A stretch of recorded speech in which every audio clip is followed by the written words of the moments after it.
Simulan natin ang ating pagdiriwang sa ngalan ng Ama at ng Anak at ng Espiritu Santo. Amen. Ang pagpapala ng ating Panginoong Hesukristo, ang pag-ibig ng Diyos Ama at ang pakikipagkaisa ng Espiritu Santo naway sumainyong lahat. At sumayo rin. Minamahal kong mga kapatid, pinaalalahanan tayo ngayon ni Jesus.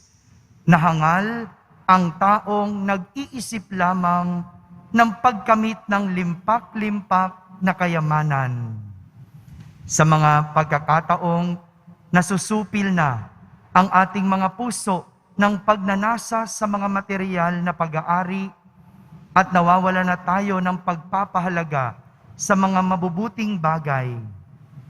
Hilingin natin sa Diyos na panumbalikin niya ang kadalisayan ng ating puso upang magpatuloy tayong tumanggap sa Kanya. Ipinagdiriwang din natin ngayong linggong ito, ang linggo ng Misyong Pilipino. Makiisa nawa tayo sa pagpapakilala at pagbabahagi ng salita ng Diyos upang madama ng lahat ang pagmamahal ng Diyos. Upang tayo'y maging marapat gumanap sa banal na pagdiriwang, aminin muna natin at pagsisihan ang ating mga kasalanan.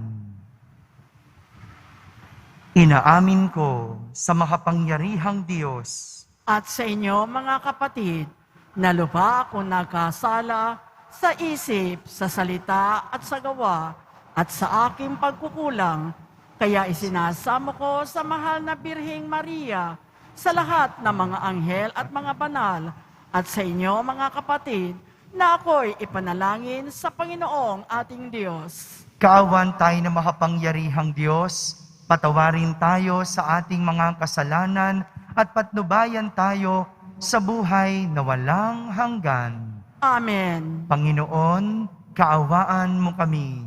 Panginoon, kaawaan mo kami. Kristo, kaawaan mo kami. Kristo, kaawaan mo kami. Panginoon, kaawaan mo kami.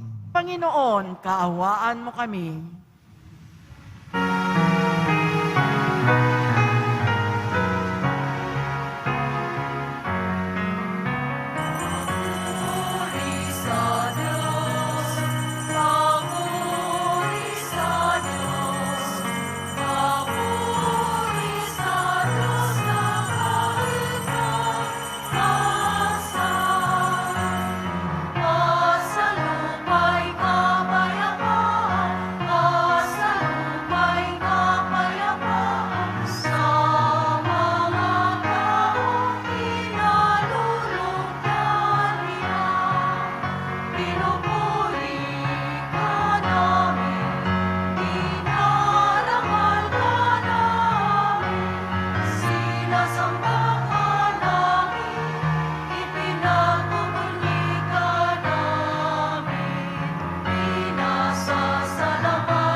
Manalangin tayo. Ama naming makapangyarihan, manatili kang kapiling ng iyong sambayanan na iyong laging kinahahabagan at pinagbibigyan upang ang itinampok ng iyong pamumuno at pagsubaybay ay muli mong ikalugod at panatilihin mong kinalulugdan. Sa pamamagitan ni Jesucristo, kasama ng Espiritu Santo, magpa sa walang hanggan. Amen. Magsiupo muna po ang lahat.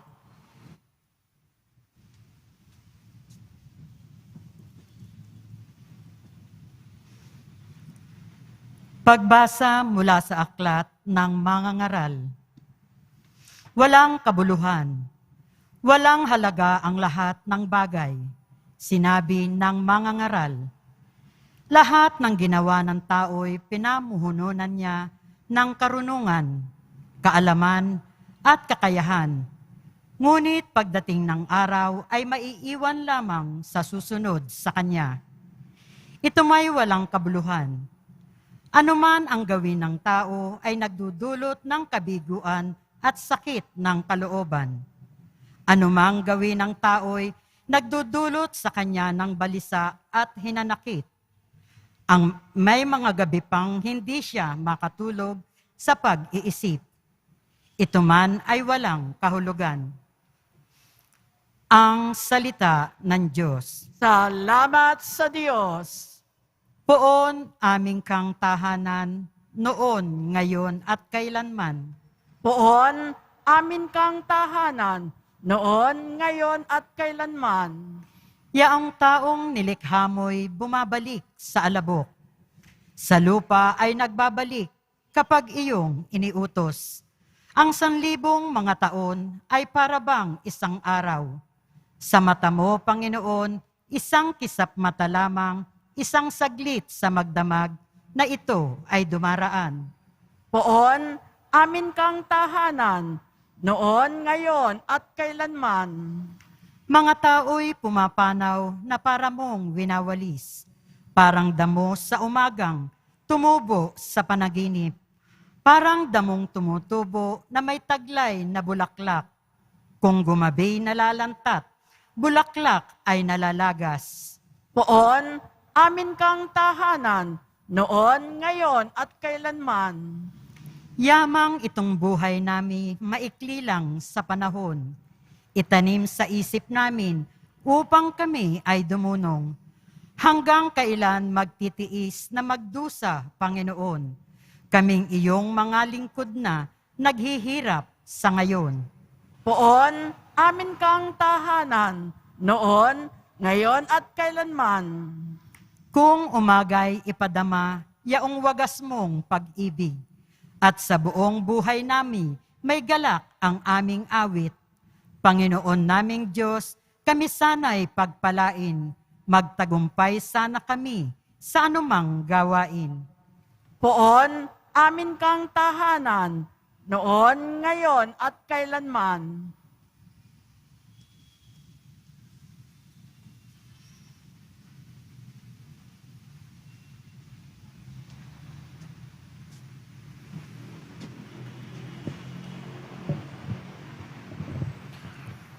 Pagbasa mula sa sulat ni Apostol San Pablo sa mga taga-Kolosas.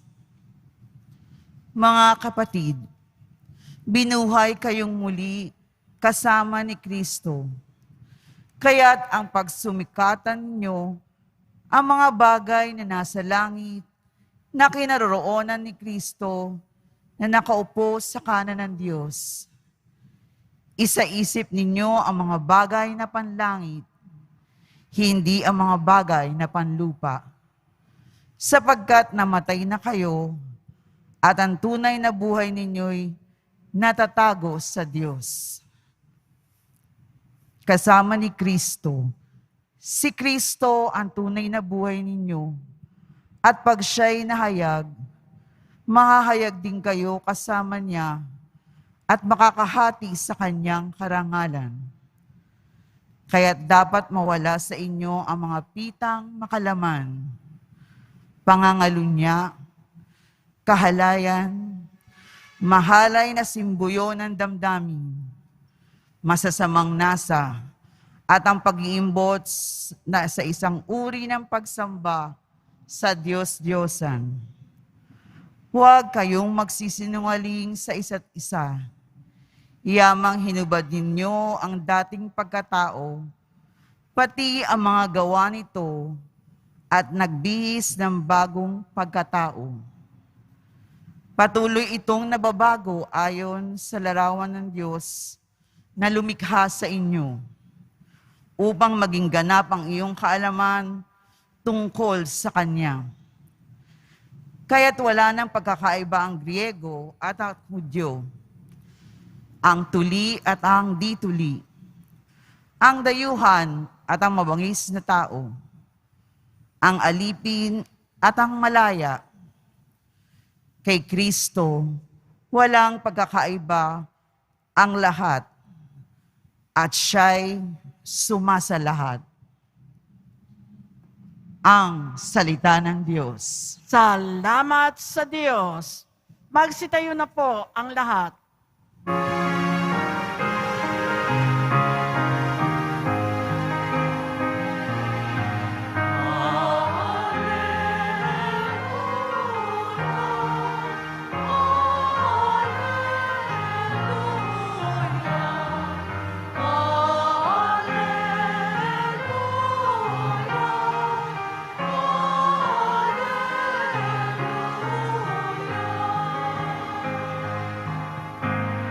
Mapalad ang mga dukha na tanging Diyos na lumikha, ang pag-asa at adhika.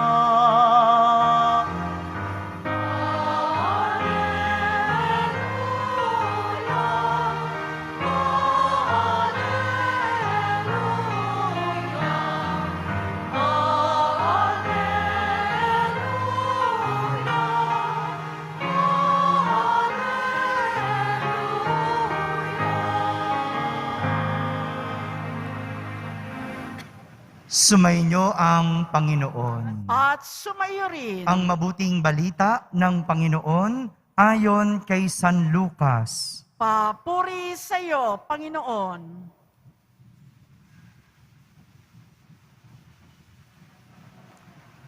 Noong panahong iyon, sinabi kay Jesus ng isa sa mga tao, "Guro, iutos nga po ninyo sa kapatid ko na ibigay sa akin ang bahagi ko sa aming mana." Sumagot siya, "Ginoo, sino ang naglagay sa akin bilang hukom o tagapaghati ng mana ninyo?" At sinabi niya sa kanilang lahat, "Mag-ingat kayo sa lahat ng uri ng kasakiman, sapagkat ang buhay ng tao ay wala sa laki ng kayamanan." At pagkatapos ay isinaysay ni Jesus ang talinhagang ito. Ang bukirin ng isang mayaman ay umani ng sagana, kaya't nasabi niya sa sarili, "Ano ang gagawin ko? Wala na akong paglagyan ng aking ani. Gigibain ko ang aking mga kamalig at magtatayo ako ng lalong mas malaki. Doon ko ilalagay ang aking ani at ari-arian. At sasabihin ko sa aking sarili, ayan, marami na akong ari-arian. Hindi na ako kukulangin habang buhay. Kaya't mamamahinga na lang ako, kakain, iinom, at magsasaya." Ngunit sinabi sa kanya ng Diyos, "Hangal, sa gabing ito'y babawian ka ng buhay. Kanino mapupunta ang mga bagay na inihahanda mo?" Ganyan ang sasapitin ng nagtitipon ng kayamanan para sa sarili, ngunit dukha naman sa paningin ng Diyos. Mga kapatid, ang mabuting balita ng Panginoon. Pinupuri ka namin, Panginoong Heso Kristo. Magsiupo na po ang lahat. Isang magandang araw po sa inyong lahat. Pakibati mong katabi mo ng magandang araw. Simulan natin ang ating pagninilay sa isang kwento. At ang aking kwento ay tungkol sa isang mayamang lalaki na namumuhay at nakatira sa isang palasyo. Pero sa kabila ng kanyang kayamanan, hindi pa din matapos ang kanyang kagustuhang yumaman. Meron bang ganun dito? Mayaman na, gusto pang yumaman? Siguro naman, tingin ko, likas talaga sa tao ito. Yung kahit mayroon, gusto pa ulit. Itong mayamang ito, ginagawa niya ang lahat para lang madagdagan ang kanyang kayamanan. Isang araw, mayroon siyang nakilala na isang matandang lalaki. Inimbitahan niya ito sa kanyang palasyo at pinagsilbihan. Tinanggap sa kanyang palasyo, pinakain at pinagpahinga. Sa tuwa ng matandang lalaki, dahil siya'y tinanggap at pinagsilbihan, binigyan niya ang mayamang lalaki ng 4 na lampara. Ano nga po yung binigay sa mayamang lalaki? Ayun, very good. Gising pa sila. 4 na lampara. At ang sabi ng matandang lalaki, kaibigan, sa tuwing ikaw ay magigipit at mangangailangan, sindihan mo ang unang lampara at maglakad ka mula sa iyong bahay patungo sa hilaga. Maglakad ka mula sa iyong palasyo patungo sa hilaga. Kapag namatay na ang sindi ng lampara, humukay ka sa lupa na iyong kinatatayuan. At doon, matatagpuan mo ang kayamanan. Pero tandaan, gagawin mo lang ito sa oras ng iyong kagipitan at pangangailangan. At ganun din ang gagawin mo sa 2 at 3 lampara. Sisindihan mo at lumakad ka pakanluran. Yung isa, patimog. Pero yung 4 na lampara, huwag mong sisindihan at huwag mong pakikialaman. Umalis ang matandang lalaki. Hindi pa nakakalayo ang matandang lalaki, ang mayamang lalaki, sinindihan na ang unang lampara. Pagkasindi, siya'y naglakad patungo sa hilaga hanggang sa mamatay ang sindi ng lampara. At sa lupang kanyang kinatatayuan, siya'y naghukay. At doon, nakita niya ang isang supot ng ginto. Wow! Kaya dali-daling umuwi sa kanyang palasyo. At dahil gusto pa niyang madagdagan ang kanyang kayamanan, sinindihan niya ang 2 lampara. Ganun nga ang nangyari. Nang mamatay ang sindi ng lampara sa lupang kinatatayuan, nakakita siya ng isang kahong ginto. Kanina, isang supot. Ngayon naman, isang kahong ginto. Kaya bumalik siya sa kanyang palasyo at sinindihan ang ikatlong lampara.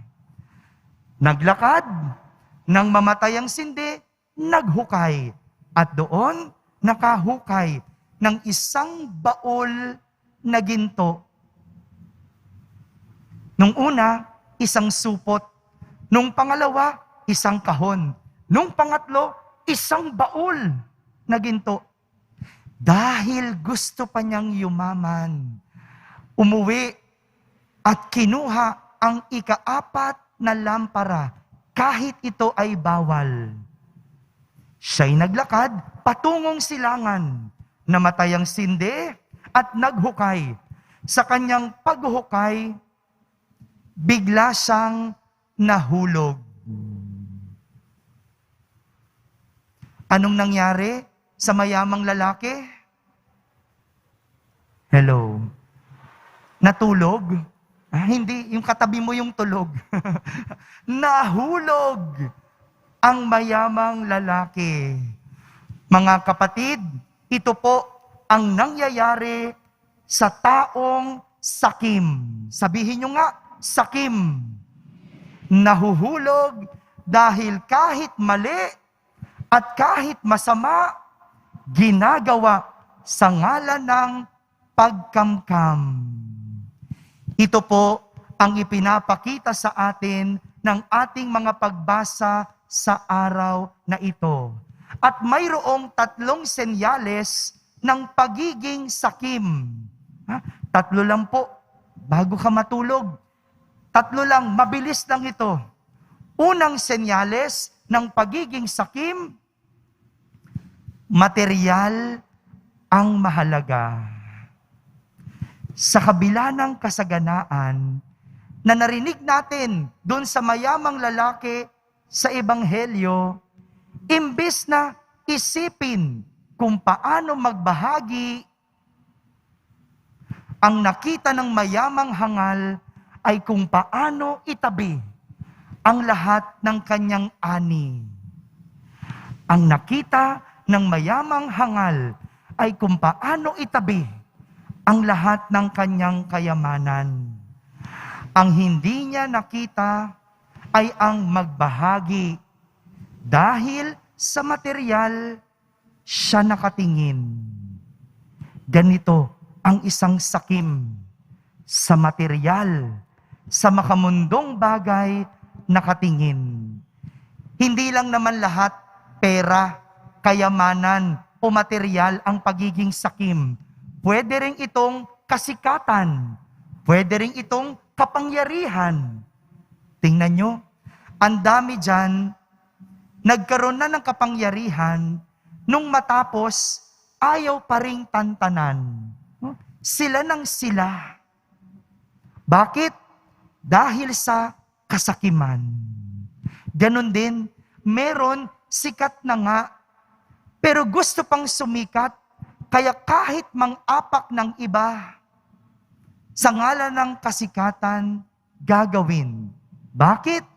Dahil sa kasakiman. Unang senyales ng isang taong sakim, material ang mahalaga. Ikalawa, sarili ang nakikita. Hindi lang sa material ang tinitignan at pinahahalagahan, kundi higit sa lahat, sarili. Ganyan ang sakim. Yung hangal na mayaman, tinawag siyang hangal dahil hindi niya naisip kung kanino mapupunta ang kanyang kayamanan kapag siya'y namatay. Dahil sarili lang ang kanyang pinagtutuunan. Walang ibang mahalaga sa taong sakim, kundi ang sarili.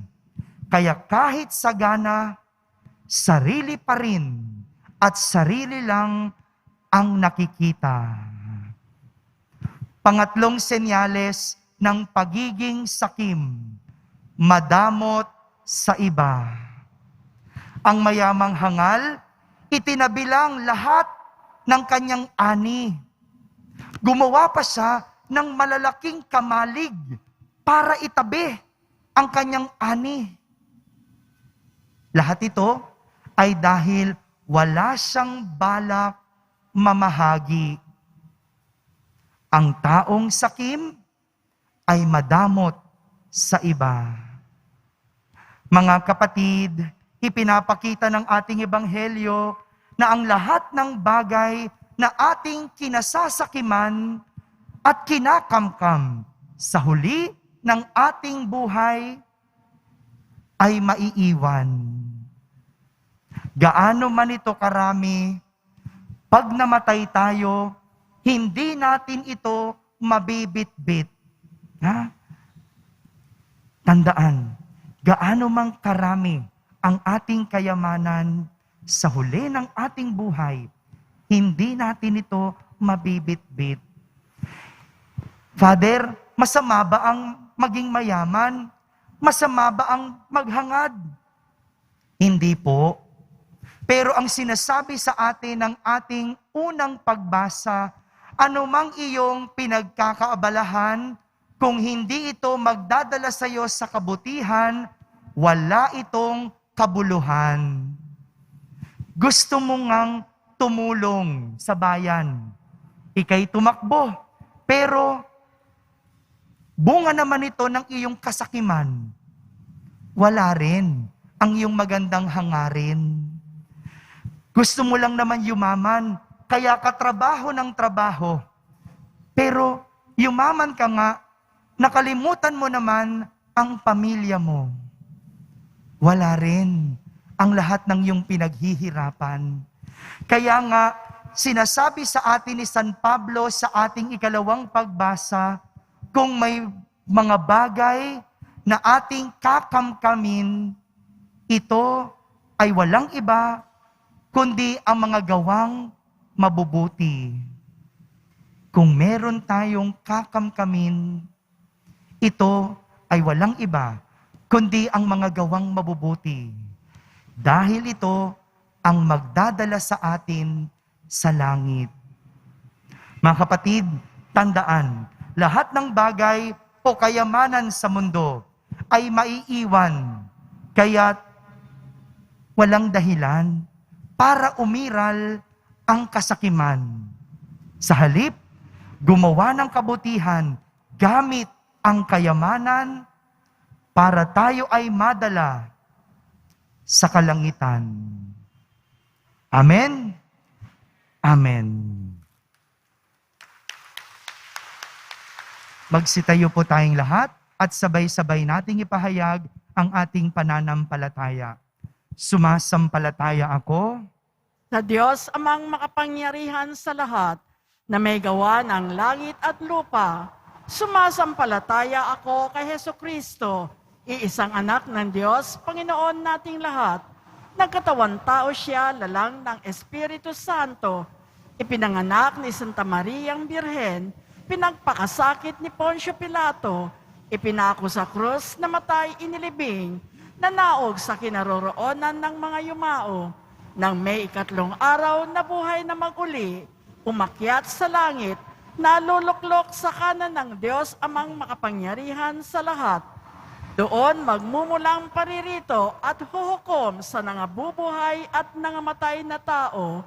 Sumasampalataya naman ako sa Diyos Espiritu Santo, sa banal na simbahang katolika, sa kasamahan ng mga banal, sa kapatawaran ng mga kasalanan, sa pagkabuhay na muli ng nangamatay na tao, at sa buhay na walang hanggan.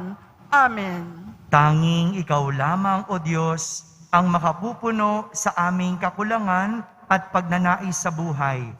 Kami dumadalangin sa iyo upang mapuspos mo kami ng iyong walang hanggang biyaya at pagmamahal. Buong kababaan, kaming dumadalangin at aming sasambitin.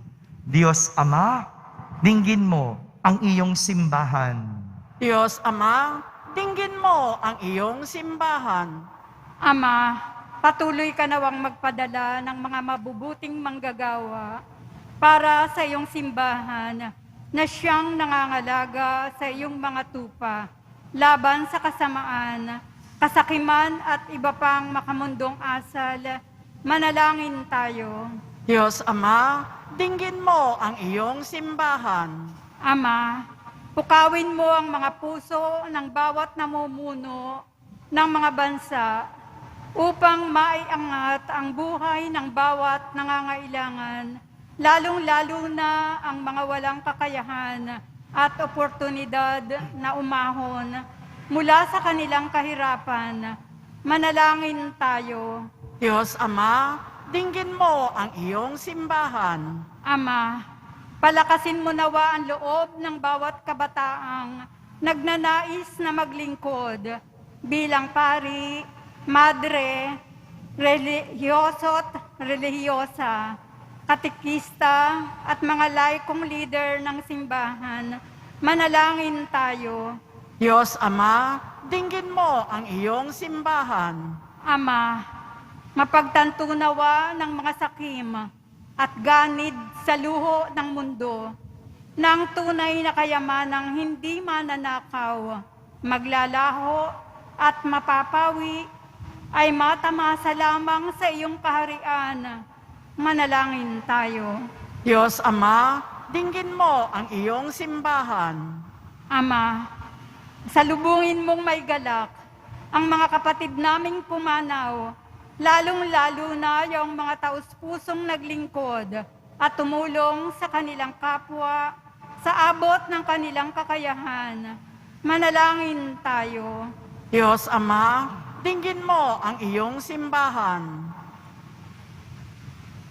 Walang puwang ang kasakiman sapagkat meron tayong Diyos na mahihingan.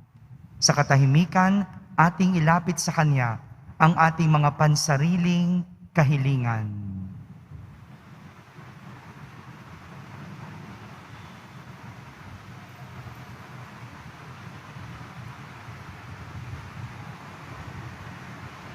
Manalangin tayo.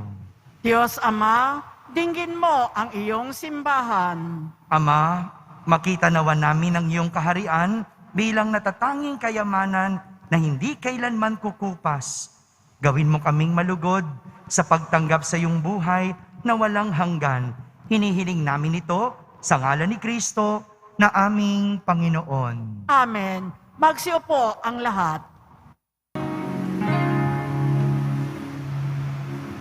Magsitayo na po ang lahat. Manalangin kayo mga kapatid upang ang paghahain natin ay kalugdan ng Diyos amang makapangyarihan. Tanggapin nawa ng Panginoon itong paghahain sa iyong mga kamay sa kapurihan niya at karangalan sa ating kapakinabangan at sa buong sambayanan niyang banal. Ama naming lumikha, para mo ng awa, gawin mong banal ang mga alay naming iyo sanang kalugdan at kami gawin mong haing sa iyo'y laging nakalaan. Sa pamamagitan ni Jesucristo, kasama ng Espiritu Santo, magpasawalang hanggan. Amen. Sumainyo ang Panginoon. At sumayo rin, Itaas sa Diyos ang inyong puso at diwa. itinaas na namin sa Panginoon. Pasalamatan natin ang Panginoong ating Diyos. Marapat na siya ay pasalamatan. Ama naming makapangyarihan, tunay ngang marapat na ikaw ay aming pasalamatan sa pamamagitan ni Jesucristo na aming Panginoon. Lubhang nabagbag ang kanyang loob sa pagkakamali ng tao sa sansinukob. Kaya minabuti niyang siya ay ipanganak ng birheng bukod mong pinagpala sa babaeng lahat. Sa labi ng imbing kamatayan, kami ay inagaw ng namatay mong anak. Sa pagkabuhay niya, kami ay kanyang binuhay upang kaugnayan namin sa iyo ay wag magwakas. Kaya kaysa ng mga anghel na nagsisiawit ng papuri sa iyo nang walang humpay sa kalangitan, kami nagbubunyi sa iyong kadakilaan.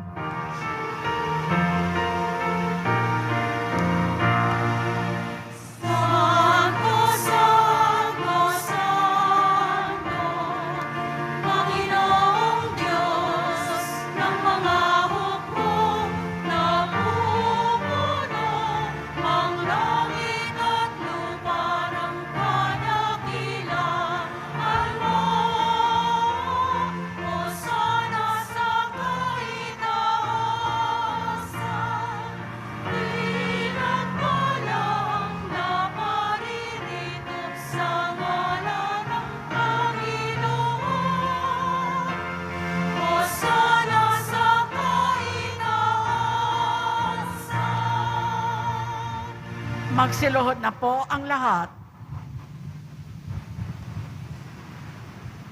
Ama naming banal, ikaw ang bukal ng tanang kabanalan. Kaya't sa pamagitan ng iyong Espiritu, ay gawin mong banal ang mga kaloob na ito upang para sa amin ay maging katawan at dugo ng aming Panginoong Hesukristo. Bago niya, pinagtiis ang kusang loob na maging handog, hinawakan niyang tinapay, pinasalamatan kanya, pinaghati-hati niya iyon, iniabot sa kanyang mga lagad at sinabi, "Tanggapin ninyong lahat ito at kanin. Ito ang aking katawan na inihahandog para sa inyo."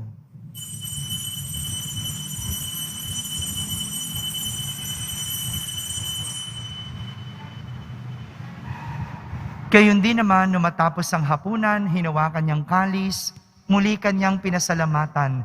Iniabot niyang kalis sa kanyang mga lagad at sinabi, "Tanggapin ninyong lahat ito at inumin. Ito ang kalis ng aking dugo, ng bago at walang hanggang tipan. Ang aking dugo na ibubuhos para sa inyo at para sa lahat, sa ikapagpapatawad ng mga kasalanan. Gawin ninyo ito sa pag-alaala sa akin."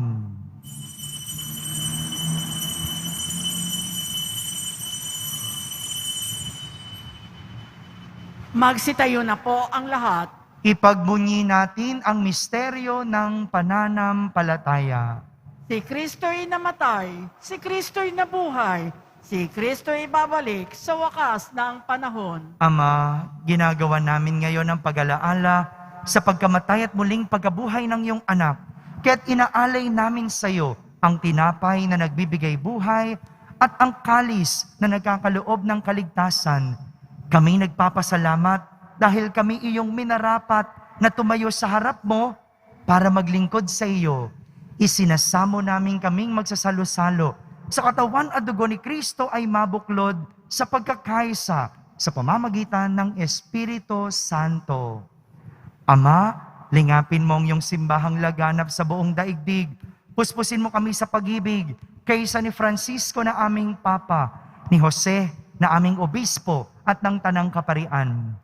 Alalahanin mo rin ang mga kapatid naming nahimlay na may pag-asang sila'y muling mabubuhay. Gayon din ang lahat ng mga pumanaw. Kawan mo sila at patuloyin sa iyong kaliwanagan. Kaawan mo at pagindapating kaming lahat na makasalo sa iyong buhay na walang wakas. Kaysa na mahal na Birheng Maria na ina ng Diyos, ng kabiyak ng puso niyang si San Jose, kaysa ng mga apostol at ng lahat ng mga banal na namuhay dito sa daigdig ng kalugod-lugod sa iyo. May pagdiwang nawa namin ang pagpupuri sa kararangal mo sa pamamagitan ng iyong anak na aming Panginoong Hesukristo. Sa pamamagitan ni Kristo, kasama niya at sa Kanya, ang lahat ng parangal at papuri ay sa iyo, Diyos Amang makapangyarihan, kasama ng Espiritu Santo, magpa sa walang hanggan.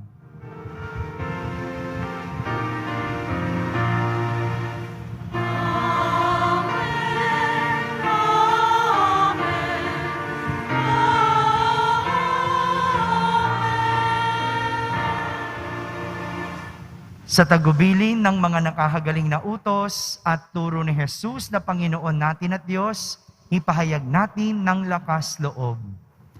Ama namin, sumasalangit ka. Sambahin ang ngalan mo, mapasa amin ang kaharian mo. Sundin ang loob mo dito sa lupa para nang sa langit. Bigyan mo kami ngayon ng aming kakanin sa araw-araw at patawarin mo kami sa aming mga sala para nang pagpapatawad namin sa nagkakasala sa amin at huwag mo kaming ipahintulot sa tukso at iadya mo kami sa lahat ng masama. Hinihiling namin kami iadya sa lahat na masama, pagkalooban ng kapayapaan araw-araw, iligtas sa kasalanan at ilayo sa lahat ng kapahamakan, samantalang aming pinananabikan ang dakilang araw ng pagpapahayag ng tagapagligtas naming si Hesukristo. Sapagkat iyo ang kaharian at ang kapangyarihan at ang kapurihan, magpakailanman. Amen. Panginoong Hesukristo, sinabi mo sa iyong mga apostol, kapayapaan ang iniiwan ko sa inyo. Ang aking kapayapaan ang ibinibigay ko sa inyo. Tunghayan mo ang aming pananampalataya at huwag ang aming pagkakasala. Pagkalooban mo kami ng kapayapaan at pagkakaisa ayon sa iyong kalooban, kasama ng Espiritu Santo, magpa sa walang hanggan. Amen. Ang kapayapaan ng Panginoon ay laging sumainyo. At sumayo rin. Magbigayan kayo ng kapayapaan sa isa't isa. Kapayapaan po para sa lahat. Peace be with you. Peace be with you. Kordero ng Diyos na nag-aalis ng mga kasalanan ng sanlibutan, maawa ka sa amin. Kordero ng Diyos na nag-aalis ng mga kasalanan ng sanlibutan, maawa ka sa amin. Kordero ng Diyos na nag-aalis ng mga kasalanan ng sanlibutan, ipagkaloob mo sa amin ang kapayapaan. Magsiluhod na po ang lahat.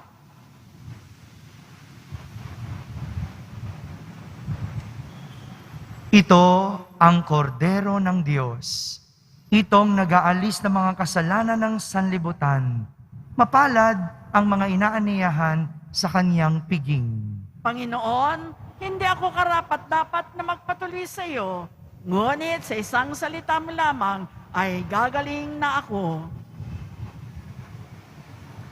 Ang katawan ni Kristo, Amen.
Tayo na po ang lahat.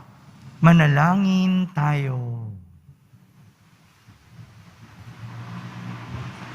Ama naming mapagmahal, kami pinapagsalo mo sa banal na pakikinabang ay iyong tuwangan sa ginagawa namin sa araw-araw upang kami hindi mo pinagkaitan ng pagsubaybay ay gawin mong maging marapat sa lubos na kaligtasan sa pamamagitan ni Jesucristo kasama ng Espiritu Santo magpa sa walang hanggan. Amen. Sumainyo ang Panginoon. At sumayo rin. Pagbabasbas ng Poong Yesus Nazareno. Mahal na Poong Yesus Nazareno, inihayag mo sa pamamagitan ng krus ang walang maliw na pag-ibig ng Diyos sa sangkatauhan. Pakinggan mo ang kahilingan ng iyong angkan na nagsusumamo sa iyo. Makamtanawan nila ang inyong katugunan at tanggapin ang kasagutan na may utang na loob na tinatanaw. Basbasan din po ninyong lahat na may karamdaman, nahihirapan, may mga dalang imahen at dasalan. Sa pamamagitan ng bendisyon na ito, naway maalala nila ang mga pangako nila noon sa binyag na ikaw ang kanilang iibigin at pagdilingkuran bilang Panginoon, magpa sa walang hanggan. Amen. At pagpalain kayo ng makapangyarihang Diyos, Ama, Anak, at Espiritu Santo. Amen. Tapos na po ang ating pagdiriwang, humayking taglay ang pag-ibig at kapayapaan ng Poong Jesus Nazareno. Salamat sa Diyos.